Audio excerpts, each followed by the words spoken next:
Tout ne fonctionne pas à tout moment. Un homme qui est fructueux doit savoir quand faire quoi.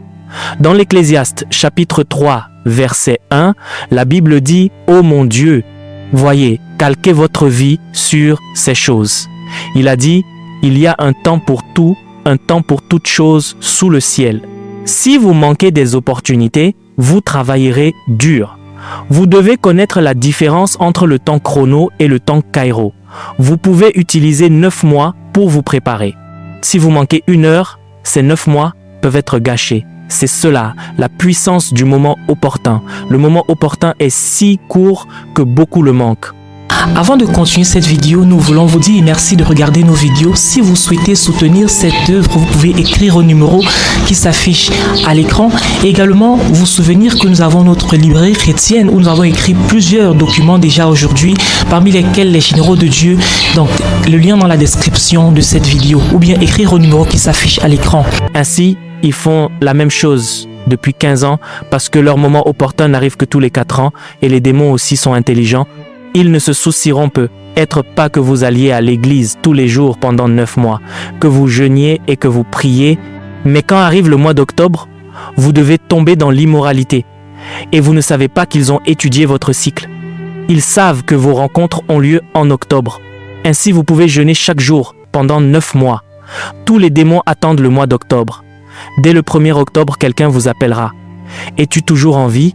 Tu m'as oublié. » Vous dites « Qui est-ce » Elle répond « C'est Abigail. »« Ah, Abigail d'où ? Nous nous sommes rencontrés à Anambra. »« Oh, vous êtes sur le point de détruire 9 mois de jeûne. » En 2 semaines, tout ce que vous dites, Abigail sera d'accord. Abigail acceptera de vous rencontrer n'importe où et vous lui enverrez de l'argent. Abigail se présente. Vous allez forniquer. Vous revenez et dites « Oh Seigneur mon Dieu, oh aide-moi », vous pleurerez. 9 mois se sont écoulés. Il vous pardonnera, mais vous recommencerez le cycle l'année prochaine. Et c'est ainsi que le diable a maintenu certaines personnes au même endroit pendant 15 ans, parce qu'elles font tout correctement dans le temps chrono, mais manquent le temps kairos. La loi de la productivité est que vous devez réussir votre temps kairos. Si vous le manquez, la récolte sera détruite. Dans la Genèse, chapitre 8, versets 20 à 22, après que Noé a offert des bêtes pures à Dieu, il est dit que Dieu a parlé en son cœur. Il a dit « Je ne détruirai plus la terre à cause de l'homme ». Et Dieu nous a montré comment ces choses fonctionnent. Il a dit « Tant que », allez au verset 22, « Tant que la terre subsistera, tant que nous serons sur terre, tant que cette chose s'appellera la terre », il a dit « Les semailles et la moisson ». Remarquez quelque chose dans cette écriture. C'est le moment où vous plantez. Il y a donc un temps qui contrôle les autres temps. Les semailles et la moisson ne cesseront point. Ainsi, beaucoup de gens ne connaissent pas le temps qui importe, ils manquent ce temps et ils luttent à tout autre moment. Si vous manquez le temps qui importe le plus, tout autre travail est un gaspillage. Il y a donc la loi de l'opportunité. Vous devez la discerner et vous devez marcher en elle. Dans Jean, chapitre 5, verset 4, la Bible, parlant à partir du verset 3, dit « Il y avait près de la porte des brebis une piscine appelée Bethesda. » Et il est dit, au verset 4, « À un certain moment, l'ange du Seigneur descendait et agitait l'eau. Il a dit, « Quiconque y descendait, le premier était guéri de toute maladie. » Donc, votre problème en ce qui concerne cette piscine n'est pas la question. C'est votre capacité à discerner l'agitation de l'eau et à y entrer. Vous pouvez imaginer qu'un homme est resté là pendant 38 ans. Il n'était pas censé rester là pendant 38 ans. Il y est resté pendant 38 ans parce qu'il n'a pas su discerner le moment opportun. Ainsi, la raison pour laquelle cette crise dure et subsiste n'est pas parce que le diable est fort. C'est pas parce que le problème est trop grand. La raison pour laquelle beaucoup sont stériles, n'est-ce pas? Parce que les choses sont trop difficiles. Oui, les choses sont difficiles au Nigeria, mais si une personne réussit, cela signifie que vous aussi devez insister pour réussir. Et la plupart du temps, la raison pour laquelle beaucoup n'y arrivent pas, c'est parce qu'ils gaspillent le moment opportun. Quand vous devriez étudier, c'est là que vous devenez créatif en vous disant « Oh, il y a des boîtes de nuit à Abuja, le vendredi, et puis chaque vendredi vous conduisez. » Quand vos semblables vont à la veillée de prière, pendant la semaine, les gens étudient. C'est alors que vous découvrez « Oh, il y a un cinéma » et vous utilisez la saison d'études pour le cinéma. Et puis, quand vous avez 35 ans, vous venez et dites Dieu, cette vie n'est pas juste. Regarde comment sont les choses. Ce gouvernement inutile.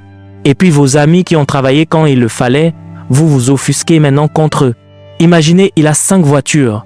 Il ne peut même pas en donner une à quelqu'un. Quel genre d'ami est-ce là? Regarde, il a de l'argent. Chaque jour, il l'affiche. Je suis allé à Dubaï, je suis allé à Londres. Alors, que devrions-nous faire? Aller au diable. Quand vous aurez fini avec votre amertume, réveillez-vous. Vous mangez le fruit de votre travail. C'est pas la responsabilité de votre ami de vous nourrir. Et certaines personnes vont voir des ritualistes et font des fétiches pour tuer leurs amis. Il est méchant. Imaginez, je suis allé lui mendier 1 million, il m'a rien donné. Et le lendemain, je l'ai vu dans un lancement de projet, il a donné 10 millions. Il peut donner 100 millions dans un lancement s'il le veut. Il n'est pas votre débiteur. Dans le premier livre des Chroniques, chapitre 12, verset 32, il est dit que les fils d'Issachar avaient l'intelligence des temps et des saisons pour savoir ce que devait faire Israël. Il est dit que leur chef était au nombre de 200 et tous leurs frères étaient sous leurs ordres. Vous voulez dominer ce monde, vous ne devez pas manquer votre saison. Si vous manquez votre saison, il y a un problème. Tous vos efforts et vos travaux seront vains. C'est pourquoi vous continuez à crier « Oh Dieu, je fais cette chose depuis 4 ans, je prie chaque jour. » Vous n'avez pas discerné votre moment kairos. Vous n'avez pas discerné votre moment opportun. La manifestation est créditée au moment opportun. Si vous réussissez ce moment, alors vous justifiez le travail des 10 dernières années. Vous avez la responsabilité envers vous-même de vous construire. Vous trouvez d'autres sœurs qui servent Dieu, qui font confiance à Dieu pour les aider, qui gardent leur vertu, qui gardent leur vie. Vous étiez en train de faire la fête en boîte. Vous alliez partout. Vous étiez, quand le moment est venu de se marier, vous qui étiez la diva, soudain vous cherchez un mari. Pendant ce temps, quand Dieu vous disait quoi faire, vous ne l'avez pas fait. Et puis vous venez maintenant, vous dites, il n'y a pas d'hommes, il y a beaucoup d'hommes, mais les hommes trouvent des épouses, pas des demoiselles. Il est dit, celui qui trouve une femme, on ne devient pas une épouse quand on est marié. On devient une épouse pour être trouvé. Et au cours des 5 dernières années, vous ne vous êtes pas entraîné à être une épouse. Donc, même si l'homme vous voit, Dieu cachera son visage pour protéger sa destinée. Je vous le dis, ce royaume est régi par des lois. Ne manquez pas votre opportunité. Sachez ce que vous devez faire, quand vous devez le faire, et disciplinez-vous pour le faire, car le résultat de votre avenir en dépend. Aujourd'hui, on trouve des personnes à l'âge de 80 ans qui vont au champ. « Mon fils, aide-moi. » Que faisiez-vous quand vous aviez 25 ans? Que faisiez-vous quand vous aviez 30 ans? Je sais qu'il y a des gens sur qui le malheur est tombé. Et s'il vous plaît, écoutez ceci. Si vous trouvez une personne âgée, aidez-la. Ce n'est pas à vous de la juger. Mais je le dis aux jeunes maintenant, pour que vous n'arriviez pas à 80 ans et que vous vous retrouviez là. Comment pouvez-vous mendier à l'âge de 70 ans? Qu'avez-vous fait des 60 premières années de votre vie? Des opportunités gâchées. Gâchées, et ainsi, il n'y a pas de productivité. Je ne sais pas à qui Dieu parle ce matin. Je suis un revivaliste. Je fais beaucoup de ministères de feu. Mais cela a juste été le fardeau de mon cœur, parce que nous parlons de fructification. Écoutez, si vous devenez sage, vous ne laisserez passer aucune opportunité. En fait, la preuve de la sagesse est votre capacité à discerner les fenêtres d'opportunité et à les maximiser. C'est la preuve de la sagesse. Vous discernez les fenêtres d'opportunité et vous les maximisez. Il y a certaines fenêtres où tout ce que vous avez à faire est de saluer respectueusement. Il y a d'autres fenêtres où tout ce que vous avez à faire est de tendre une main secourable. Il y a d'autres fenêtres encore où tout ce que vous avez à faire est d'être correctement positionné. Et vous découvrirez que cela changera les 10 prochaines années de votre vie. Mais beaucoup ne discernent pas les opportunités. Vous allez à un mariage. Dieu y a envoyé quelqu'un pour chercher une époque. Pendant ce temps, au moment où il se tourne pour vous regarder, c'est là que vous dites « Donnez-moi un prêtre ». Que ce qui ne va pas, qui est cette Jézabel. Vous ne saviez pas que lorsque vous êtes dans un lieu public, tout peut arriver. Quand un homme devient sage, il discerne les fenêtres d'opportunité et il les maximise, car votre résultat dépend, dans une très large mesure, des nombreuses opportunités que vous avez maximisées. Le numéro 5 est la loi de la faveur. Maintenant, nous devenons un peu plus spirituels. Pour que vous soyez productifs, cette chose appelée faveur doit reposer sur votre vie. Je vous le dis, elle le doit. Voyez, il y a une chose dont vous ne pouvez pas vous passer, c'est la faveur. Peu importe votre diligence, peu importe à quel point vous maximisez les opportunités, si vous vérifiez l'histoire de votre vie, il doit y avoir des lacunes que vous ne pouvez pas expliquer. Si vous pouvez tout expliquer dans votre vie, Dieu n'y est pour rien. Et votre succès n'est pas authentique. Il se terminera bientôt. Il s'estompera bientôt. Il doit y avoir des lacunes que vous ne pouvez pas expliquer. Et ce qui comble ces lacunes, en premier lieu, c'est la faveur. Ainsi, lorsqu'un homme est productif et a de l'impact, dans une très large mesure, il y a de la faveur sur sa vie. Et il y a des choses qui engendrent la faveur. Vous pensez avoir obtenu le contrat parce que vous êtes le meilleur, peut-être devriez-vous vérifier les CV qui ont été soumis. Si vous les aviez vus, vous n'auriez pas postulé parce que vous pensez avoir de l'expérience. Vous êtes venu avec 15 ans d'expérience. La personne qui soumissionne pour ce contrat est venue avec 40 ans. Vous avez étudié, vous avez un doctorat. Ils ont une mention d'excellence de Harvard. Vous connaissez quelqu'un, le président est son cousin. La raison pour laquelle ils ont choisi votre contrat, c'est parce que quelque chose parlait au-delà du naturel. Et pour ceux qui vont se démarquer, le surnaturel doit être superposé. C'est pourquoi ceux qui ne sont pas en Dieu connaissent les ténèbres. Il y a des endroits où ils vont avec des chèvres, ils ne vous le diront pas. Ils savent qu'il y a des forces invisibles qui contrôlent cette terre. Même ceux qui ne sont pas dans l'idolâtrie savent quelque chose sûr. Vous entendez des gens parler de la loi de l'attraction. Ils cherchent différents moyens d'attirer la faveur. Donc, tous ces hommes riches font de l'exercice et disent qu'ils font de la méditation yoga. Vous ne. Vous pensez qu'ils ne savent pas ce qu'ils font? Ils vous disent, nous ne sommes pas religieux. Qui vous l'a dit? Tout le monde adore un esprit. Tout le monde. Vous pouvez moderniser le vôtre et l'appeler yoga. Je peux garder le mien traditionnel et venir à l'église. Nous tous, nous adorons des esprits parce que vous devez avoir de la faveur. Comment pensez-vous que Mark Zuckerberg a créé Facebook quand il n'était rien? Il a conquis le monde. Il a ensuite créé Threads et il a échoué. Cela montre que cette chose dépasse l'intelligence. Si la faveur n'est pas créditée, vous pouvez avoir le plus grand nom. Vous pouvez tout faire correctement et quand même échouer. Les gens ne vous recevront pas parce que vous êtes le meilleur. Ils vous recevront parce que vous êtes favorisé. Croyez-moi. Jusqu'à ce que Jésus revienne, la plupart des meilleurs seront rejetés. Mais il n'y a pas un jour où un homme favorisé sera rejeté. La faveur brise les protocoles. Même les protocoles royaux peuvent être brisés à cause de la faveur. Et donc, si vous voulez être fructueux, assurez-vous d'obéir à la loi de la faveur. Portez-en assez sur vous. Cela changera votre histoire pour toujours. Israël était en Égypte en captivité pendant au moins 400 ans. Et soudain, écoutez ce qui s'est passé. Dieu, en fait, avant la captivité, dans la Genèse, chapitre 15, verset 14, Dieu l'a dit à Abraham. Regardez ce que Dieu a dit à Abraham. Il a dit, et aussi cette nation, parlant de la nation qui sortira de lui, car c'est là que Dieu a conclu l'alliance avec Abraham. Il a dit, à laquelle ils seront asservis. C'est la nation qu'Israël servira à l'Égypte. Il a dit, je la jugerai et ils sortiront ensuite avec de grandes richesses. C'est cela la fructification. Dieu dit à Abraham, tes enfants serviront une nation. Je jugerai cette nation et ensuite ils sortiront avec de grandes richesses. Mais la question est, par quels moyens sortiront-ils avec de grandes richesses? Vous allez maintenant dans l'Exode, chapitre 3, versets 20 et 1. Dieu a alors commencé à parler à Moïse. J'utiliserai l'autorité pour les juger, mais il faudra une autre denrée pour qu'ils sortent avec des richesses. Il a dit, et je donnerai à ce peuple de la faveur aux yeux des Égyptiens. Il arrivera que quand ils partiront, ils ne partiront pas les mains vides.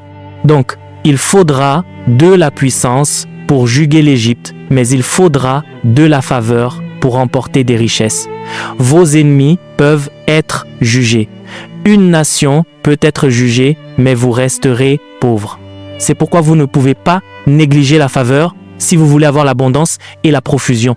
Dans l'Exode, chapitre 12, verset 36, la Bible dit « Et Dieu donna de la faveur aux Israélites. Et il est dit, ils dépouillèrent les Égyptiens. » En fait, dans le verset précédent, il est dit qu'ils sont allés vers eux et leur ont demandé de l'or et des diamants. La question est, comment quelqu'un qui a été votre esclave toute sa vie peut-il soudainement entrer dans votre chambre et dire « Donne-moi ton or ». Êtes-vous fou? Y a-t-il un problème avec votre tête? Mais voyez-vous, quand la faveur est dans votre vie, le protocole est suspendu. Quand la faveur est dans votre vie, le statu quo est écarté. C'est pourquoi un esclave peut aller vers son maître. « Donne-moi ce diamant, celui que tu as utilisé pour le mariage de ta fille. J'en ai besoin. » Et la personne l'a apporté. C'est cela, la puissance de la faveur. Ce qu'il a conçu maintenant, il sera supérieur à ce qu'il a conçu en tant qu'étudiant. Comment se fait-il que ce qu'il a conçu en tant qu'étudiant ait réussi bien plus que ce qu'il a conçu en tant qu'influenceur mondial établi? Si vous manquez de faveur en tant que chrétien, vous allez lutter. Il est dit que c'est grâce à la faveur qu'ils se sont élevés. Regardez les Actes des Apôtres, chapitre 2, verset 47. Voyez pourquoi les enfants de Dieu ont conquis leur monde. Vous pensez qu'ils ont conquis parce qu'ils sont apôtres? Une faveur leur avait été accordée. Il est dit qu'ils louaient Dieu et trouvaient faveur auprès de tout le peuple. Est-il dit que le Seigneur ajoutait chaque jour à l'Église. Cela devait donc être dit. Leur croissance était donc fonction de la faveur qui reposait sur leur vie. La raison pour laquelle vous essayez et ne grandissez pas, vous essayez et ne prospérez pas, c'est la plupart du temps que la faveur manque. Et il y a des systèmes qui génèrent la faveur. L'un des systèmes qui génère la faveur est le jeûne. Voyez, c'est pourquoi quand vous dites aux chrétiens de faire des choses spirituelles et qu'ils ne le font pas, ils ont des ennuis. Quand vous jeûnez, cela crée de la faveur sur votre vie. Dans Esther, chapitre 4, verset 16, Esther a dit à Mardoché, « Va, rassemble tous les Juifs et jeûnez pour moi. Moi aussi je jeûnerai pendant 3 jours. » Et elle a dit, « Ensuite j'irai vers le roi. Si je devais périr, je périrai. Parce que si vous allez vers le roi sans être invité, il vous tuera. » Était dans Esther, chapitre 5, à partir du verset 1. Il est dit que lorsque Esther est entrée, alors que ce n'était pas le moment pour elle de venir, le roi la regarda et elle trouva grâce à ses yeux. Et le roi lui tendit le sceptre pour qu'elle s'approche. Et quand Esther s'approcha, vous voyez ce qui s'est passé au verset 3? C'est quelqu'un qui risque d'être décapité. Et vous savez que ce roi a cette capacité. Il organisait un banquet, il a appelé sa femme « Viens danser » et la femme n'est pas venue. Ce fut le dernier jour où elle l'a vue. Il l'a dépouillée de son statut et a immédiatement organisé un mariage avec une autre femme. Ce roi a donc cette capacité. Mais Esther avait fait quelque chose qui avait provoqué la faveur. Au verset 3, il est dit que le roi lui dit « Qu'as-tu » Maintenant, un homme vous demande « Que veux-tu » Vous n'avez pas encore répondu que l'homme commence déjà à répondre pour vous. Premièrement, il a dit « Quelle est ta demande ?» Elle sera accordée. Merci à Dieu pour le parfum que vous utilisez. Je sais que votre parfum vaut 2 millions. Mais si c'est tout ce que vous mettez sur votre corps, vous avez des ennuis. Lorsque vous allez entrer dans un endroit où votre destin va se décider, en plus du parfum, portez la fragrance de la faveur. Portez-la, portez-la. Cela changera votre vie. Il a beaucoup de choses qui engendrent la faveur. Les paroles bienveillantes provoquent la faveur. Les paroles bienveillantes, les paroles bienveillantes. Vous voyez pourquoi certaines personnes parlent avec arrogance, légèreté?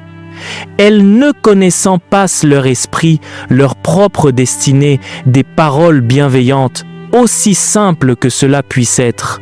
Si vous voulez être productif, mon frère, ma sœur, vous avez besoin de beaucoup de faveur. Israël est devenu puissant par la faveur. Esther a sauvé tout Israël par la puissance de la faveur. La productivité est liée à la faveur.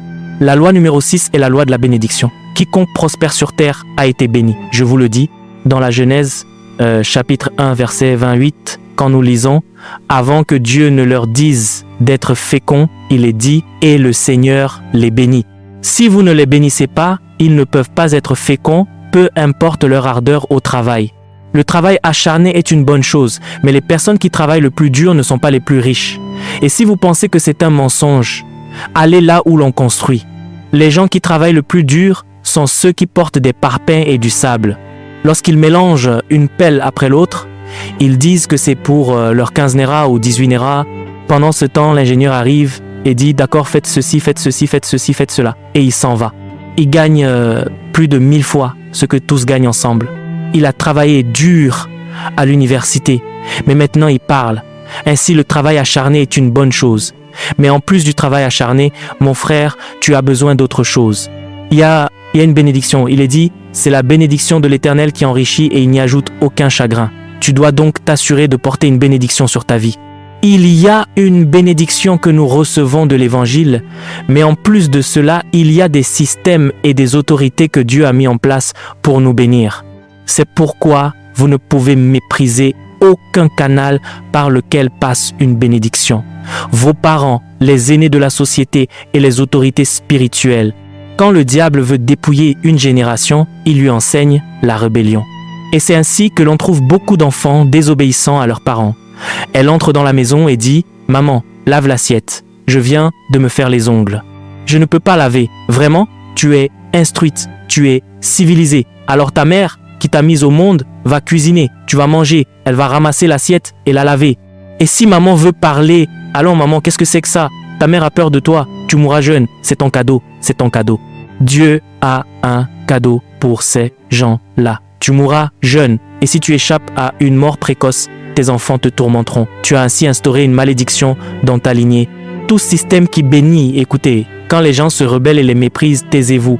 Je vous le dis, dans cette génération, le diable nous pousse à attaquer les systèmes qui bénissent. Des parents à l'autorité spirituelle. Et vous pensez que nous savons quelque chose. Révélation. Révélation. Et vous trouvez quelqu'un qui se lève et attaque une personne qui sert Dieu depuis 30 ans. Écoutez, tous les hommes font des erreurs. Quand ceux qui ont travaillé pour Dieu font une erreur, priez pour eux. Je ne dis pas de les approuver. Je ne dis pas de valider leurs erreurs. Et il y a certaines erreurs qui peuvent affecter le corps du Christ. Si vous avez de l'autorité sur les gens, corrigez-les pour éviter cela. Mais ne vous trouvez jamais dans une position où vous vous rebellez contre les systèmes qui bénissent. Ce royaume est une course de relais. Il a dit, sans contredit, c'est l'inférieur qui est béni par le supérieur. Sans contredit, il n'y a pas de discussion sur ce sujet. Si vous voulez être productif dans cette vie, vous devez toujours rester sous la bénédiction, car c'est la bénédiction qui vous fait prospérer. Le mot « béni » signifie recevoir le pouvoir de prospérer. Je peux vous citer différentes étapes de ma vie où Dieu a utilisé des hommes pour me faire changer de niveau. Seul Dieu fait l'homme, c'est très vrai. Faisons l'homme, mais Dieu a de nombreux canaux. Et l'un des canaux que Dieu utilise pour faire les hommes, ce sont d'autres hommes pour les bénir. N'avez-vous pas vu comment les patriarches ont préservé Israël? Abraham est sur le point de mourir. Il est dit qu'il fit des dons au fils de Kétoura.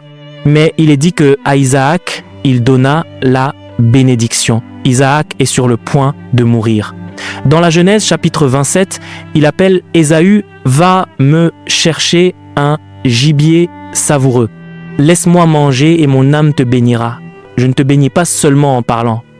Il y a quelque chose que je porte, je le transfère. Et lorsque Jacob s'est déguisé et est venu comme Ésaü, à partir du verset 27, écoutez la façon dont cet homme parlait avec tellement d'audace et d'autorité. Regardez dans la Genèse chapitre 27, verset 27, il dit « Jacob s'approcha et le baisa. Isaac sentit l'odeur de ses vêtements, puis il le bénit et dit « Voici l'odeur de mon fils est comme l'odeur d'un champ que l'Éternel a béni. » Il a transformé cet homme en champ. À partir de ce moment, il a cessé d'être un simple individu. Il est devenu un terrain de récolte. Ainsi, quiconque s'approche de Jacob sera béni. C'est pourquoi Laban a dit « J'ai appris par divination que l'Éternel m'avait béni à cause de toi. » Parce que Jacob est devenu un champ. Tout le monde peut se nourrir de lui. Passez au verset suivant, le verset 28. Il a dit « Que Dieu te donne de la rosée du ciel ». Cet homme marchait donc perpétuellement sous un ciel ouvert. Depuis ce jour, il n'y a plus rien qui ressemble à un désert dans la vie de Jacob.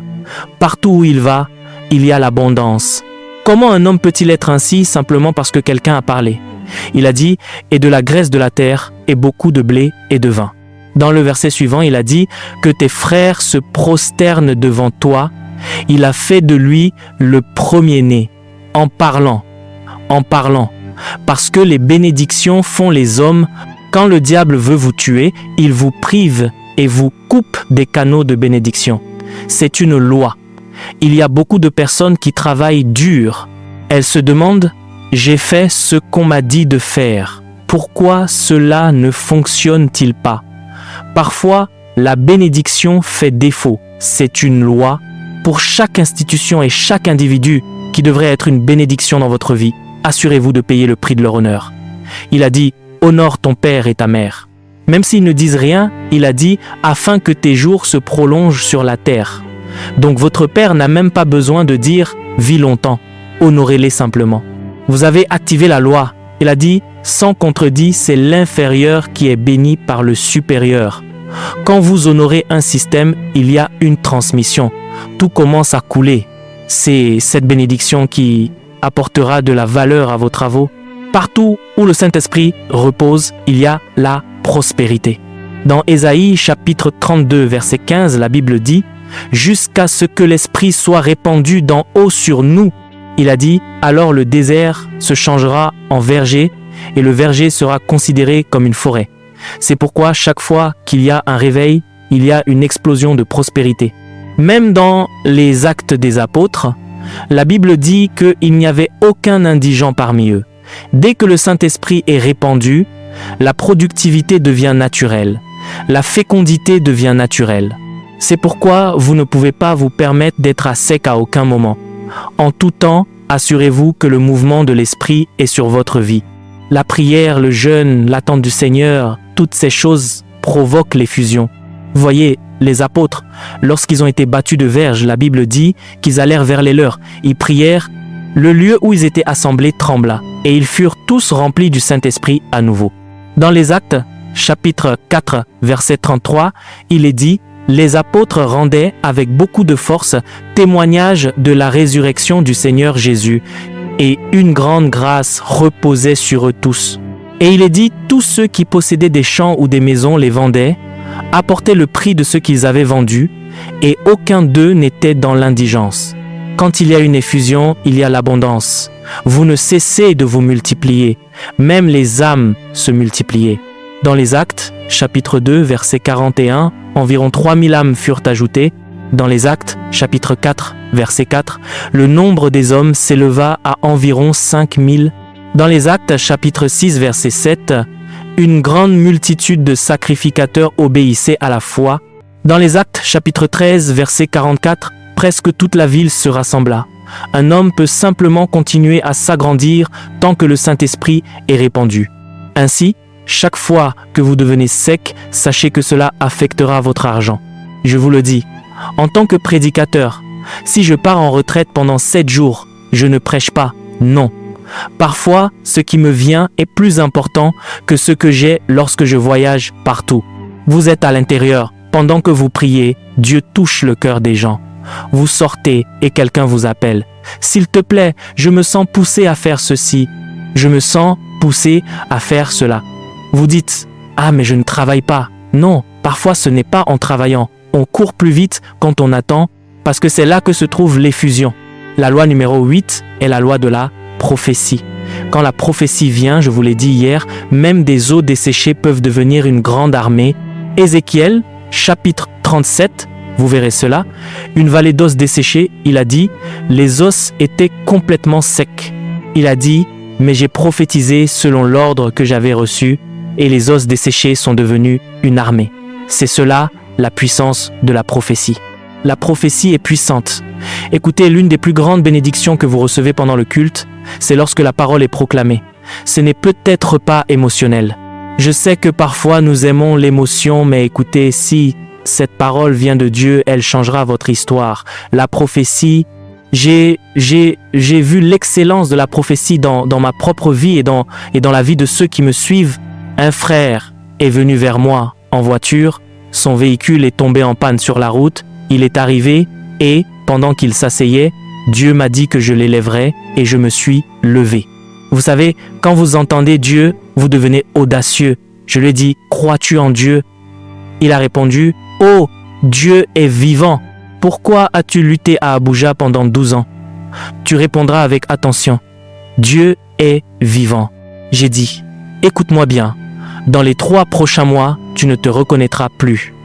La différence entre ce que tu es maintenant et ce que tu seras sera comme le jour et la nuit. L'homme a dit, pasteur, je reviendrai, si ça ne marche pas. J'ai dit, si ça ne marche pas, c'est que je ne suis pas Dieu. Il est parti. En 2 mois, il a acheté 2 voitures. Au 3e mois, il a acheté un duplex. Quand il est revenu vers moi, il riait. Il disait, ah waouh, apôtre, apôtre. Quelqu'un qui m'avait regardé en face en disant, pasteur, je reviendrai, disait maintenant, apôtre. Quand j'ai dit, comment vas-tu? Il s'est mis à genoux pour me saluer. D'accord, je sais qu'il a vu quelque chose. Vous savez, les gens ne vous respectent pas pour votre apparence. C'est ce que votre parole a fait dans leur vie qui suscite le respect. Il est passé de pasteur à apôtre. Comment ça? Oui, monsieur. Maintenant, si je dis « Où es-tu » il répond « Mon patron, as-tu besoin de quelque chose ?» Il accourt. Non pas parce que je suis puissant, mais parce que j'ai entendu Dieu. Si vous voulez être productif, vous devez entendre Dieu. La parole prophétique vient lorsque vous entendez. Vous parlerez selon ce qui vous est ordonné. Si vous pouvez entendre et parler, votre vie changera pour toujours. Je vous le dis, si vous pouvez entendre et parler. Dans le 2e livre des Rois, chapitre 7, verset 1, une nation était assiégée. Des femmes mangeaient leurs enfants. Et vous savez, sur terre, l'amour le plus pur est celui entre une mère et son enfant. C'est l'amour le plus inconditionnel qui existe. En fait, lorsque la Bible parle d'amour, elle prend l'exemple d'une mère et de son enfant. Une mère oubliera-t-elle l'enfant qu'elle allait? Pourtant, des femmes mangeaient leurs enfants. Et le prophète parla, « Demain à 7 heures, une mesure de fleur de farine vaudra un cycle. » Le ministre dit, « Je connais les fenêtres du ciel, mais ce n'est pas possible. » Et il dit, « Tu le verras de tes yeux, mais tu n'en mangeras point. » Et en un jour, l'économie nationale a basculé, à moins que Dieu ne parle pas. S'il parle, la terre peut être dans les ténèbres et une nouvelle terre peut apparaître. C'est cela, la puissance de la prophétie. Écoutez, quand Dieu parle, ne traitez pas cela avec légèreté. Apprenez à croire et à recevoir la prophétie. Votre vie changera. La Bible dit que même Dieu s'est reposé. Dans la Genèse, chapitre 2, verset 2, il est dit que Dieu se reposa de toute son œuvre. Donc, vous travaillez et ensuite vous vous reposez. Ne vous reposez pas avant de travailler. Travaillez et ensuite quoi? Reposez-vous afin d'être rafraîchi pour en faire plus. Si vous connaissez ces lois, votre vie passera d'un niveau de gloire à un autre niveau de gloire. Comme c'est un culte de 2 à 3 heures, je sais que vous ne pouvez pas tout mettre en pratique, mais au moins nous pouvons manifester la prophétie ici. La prophétie est la chose que nous pouvons manifester n'importe quel jour, à n'importe quel moment. Parce que cela peut prendre seulement 5 secondes et votre histoire changera. La diligence peut prendre 10 ans, mais la prophétie peut s'accomplir en un instant. Maintenant, je veux proclamer sur vous, en me tenant sous l'autorité du serviteur de Dieu. Il y a 3 paroles dans mon esprit pour vous ce matin. Vous savez, parce que je voyage beaucoup maintenant, j'essaye d'entendre Dieu pour connaître la nature du ministère à apporter. Il y a des moments où je vais dans un endroit et, dès mes salutations, je passe directement au feu. Mais Dieu savait que je devais vous montrer ce principe parce que certains d'entre vous doivent être façonnés. Il veut vous façonner pour que vous puissiez être une bénédiction pour les autres. C'est pourquoi il m'a conduit à fonctionner ainsi. Mais maintenant, l'histoire de quelqu'un est sur le point de changer. Écoutez-moi et écoutez-moi bien. Vous qui êtes venus à cette conférence avec des blocages depuis 5 ans, 7 ans, 10 ans, vous êtes restés au même endroit. Au nom du Seigneur Jésus, je déclare sur vous, en me tenant sur cet autel et sous la grâce du serviteur de Dieu, que tout blocage sur votre vie se brise maintenant. Pour certains d'entre vous, c'est l'esprit de mort. Il a tourmenté votre famille. Pour certains d'entre vous, c'est l'esprit de pauvreté. Pour certains d'entre vous, c'est le syndrome de l'échec au seuil de la réussite. vous y êtes presque, et puis tout s'arrête. Je décrète par la puissance du Saint-Esprit que tout blocage sur votre vie se brise maintenant. Au nom de Jésus, au nom de Jésus. Le Seigneur m'a dit de dire à quelqu'un, regarde, il y a une grâce pour la vitesse. Il est dit que la main de Dieu fut sur Élie et il courut devant le char d'Achab jusqu'à Jizréel. Quand la main de Dieu est sur vous, même le roi ne peut pas vous égaler. Je parle sous cette onction par la puissance du Saint-Esprit. Recevez la vitesse dans votre vie. Que la grâce pour la vitesse se déploie sur vous maintenant. Au nom de Jésus, que la grâce pour la vitesse se déploie sur vous maintenant. Au nom de Jésus. Merci Père, merci Père. Je n'ai plus de temps. Enfin, l'onction va descendre sur certains d'entre vous pour ce dernier point. Alors s'il vous plaît, je vous en prie, soyez sensibles. Il y a au moins 6 types de puissance et ces 6 types sont divisés en 3 dimensions. Il y a la puissance déléguée, c'est l'exousia et la dynamie. L'exousia fonctionne par la révélation, l'autorité de position. Ainsi, quand vous savez qui vous êtes en Christ, vous marchez dedans. La dynamie fonctionne par activation. Elle vous a été donnée, mais vous devez l'activer pour qu'elle fonctionne. Tout cela est délégué. Il y a la puissance générée. Elle s'appelle Ischus et Kratos. Si vous faites face à des dominations, vous travaillez avec la puissance générée. L'exousia et la dynamie traitent avec les démons et les circonstances. Mais quand vous faites face à des princes dans les lieux célestes, vous avez besoin de l'Ischus et du Kratos, mentionnés dans l'Épître aux Éphésiens chapitre 6, verset 10. Il est dit, fortifiez-vous dans le Seigneur et par sa force toute puissante. Revêtez-vous de toutes les armes de Dieu, afin de pouvoir tenir ferme. L'expression « force toute puissante » fait référence à l'Ischus et au Kratos. Vous générez cette puissance-là. Vous n'avez donc pas seulement besoin de révélation pour marcher dans l'Ischus, vous devez être dans l'obéissance. Vous restez sous l'autorité pour marcher dans l'autorité. C'est cela, l'Ischus. Et ensuite, vous priez avec constance pour marcher dans le Kratos. La prière devient votre vie. Et puis, il y a 2 autres puissances, appelées Anakazo et Alk. Celles-là sont confiées. L'Anakazo est une force contraignante.